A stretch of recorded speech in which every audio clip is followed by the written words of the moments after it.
Is your mower's motor spinning, but it seems like the blade is spinning slow? You could have a damaged blade insulator. The blade insulator is a plastic washer. It has ridges along two edges on each side. The ridges on one side engage against the blade, and the ridges on the other engage against the metal spacer washer. The blade insulator acts as a shear pin to help protect the blade shaft and motor if the blade were to suddenly stop, such as if it hits a large rock or a tree root. When the blade stops, the ridges on the insulator will shear off, allowing the blade to slip on the shaft. Once this occurs, the blade may slip during normal mowing in tall or wet grass. You should periodically inspect the blade insulator and replace it if you notice any damage. Replacing the blade insulator is a repair that you can do yourself, and I'm going to show you how.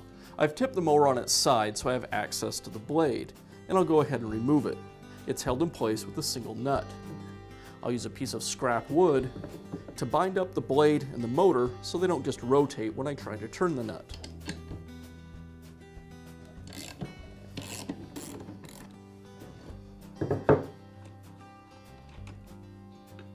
Now I can remove the metal spacer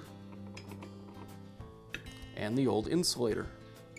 Now I can install the new insulator. I'll make sure that these shoulders line up with the blade. They actually lock against the sides of the blade. Now I can reinstall the metal spacer,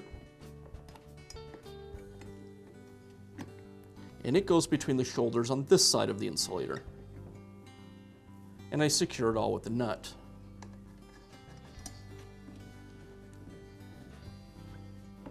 And again, I'll use my piece of scrap wood to help me secure the nut.